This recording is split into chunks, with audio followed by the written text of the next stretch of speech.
They say the stubborn fly will follow the corpse into the grave, and it seems the bandits in Sokoto have refused to hear the word, even after the thunderous warnings sent by the United States military just weeks ago. You saw the headline, and sadly it is another day of mourning in the Caliphate.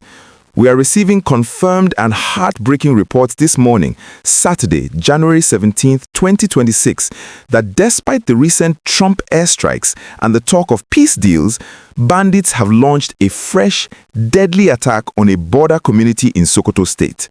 At the same time, an explosive device has shattered the peace in neighboring Zamfara.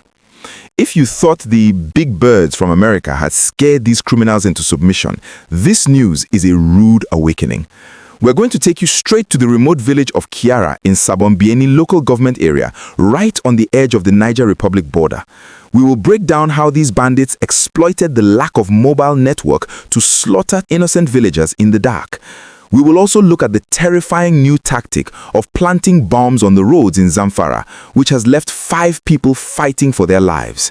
If you want to know why the Trump strategy hasn't stopped the bleeding yet and why the military needs to change tactics immediately, please do me a massive favor and smash that like button right now. It helps us raise the alarm for the people of the Northwest.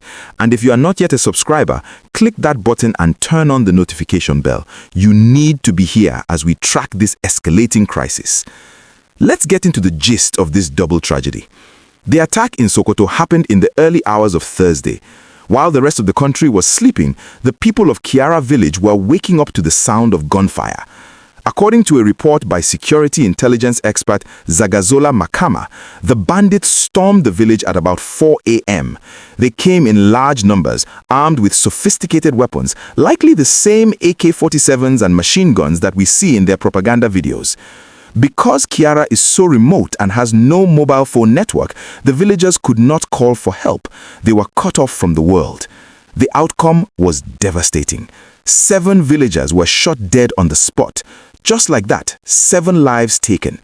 2 others were left with gunshot wounds, and 3 people were dragged away into the forest as hostages. The bandits didn't just kill, they stole.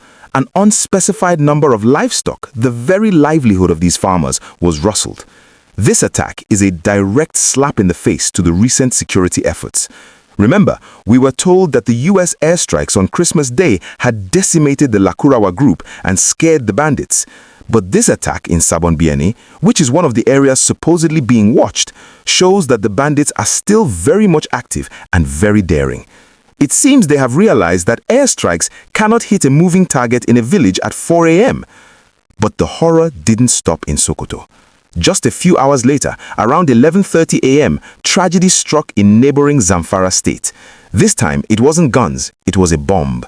A commercial motorcycle carrying 5 passengers, yes, 5 people on one bike, which shows you the desperation for transport, was moving along the Takalafia Gadazaima Road in Bukuyum local government area.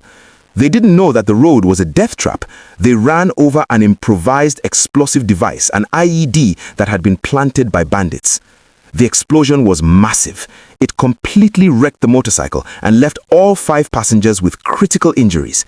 These were ordinary people, going to the market or visiting family. Now they are lying in the General Hospital in Gumi, battling for their lives. Security sources believe this IED wasn't even meant for them. It was likely planted to target a military patrol vehicle. This is a terrifying shift. It means the bandits are now mining the roads. If you are traveling in Zamfara, you are not just watching out for kidnappers in the bush, you are watching out for bombs under the ground.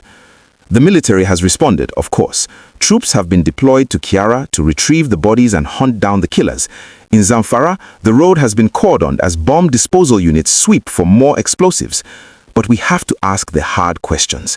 Why are these attacks continuing despite peace deals? We know that some local authorities have tried to dialogue with these warlords. This attack is proof that you cannot negotiate with the crocodile. They will eat the bait and then eat your hand. The bandits have clearly broken whatever informal truce existed.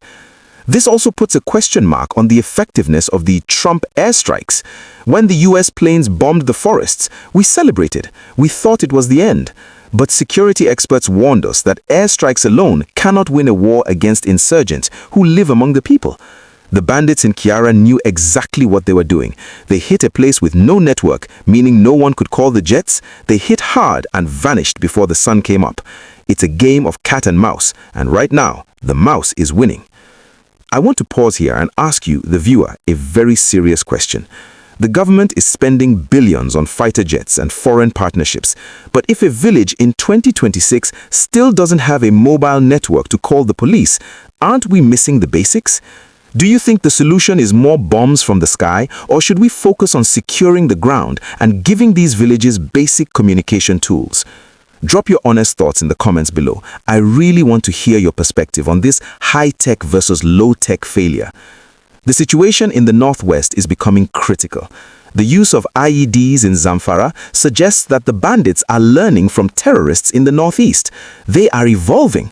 If they start planting bombs on major highways, it will cripple the economy of the entire region. No food trucks will move, no buses will travel. It's a siege by other means.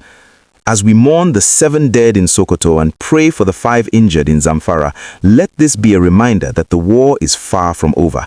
The peace deals are dead. The airstrikes are not a magic wand. We need a comprehensive strategy that protects the villager in the mud house just as much as the politician in the villa. If you found this update informative and you want to keep tracking the truth about the security situation, please smash that like button. Let's get this video to 10,000 likes to show the world that we are watching and we demand safety.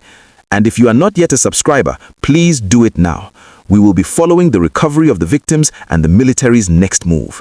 Stay safe, stay vigilant, and remember, a secure nation is built on truth, not just promises.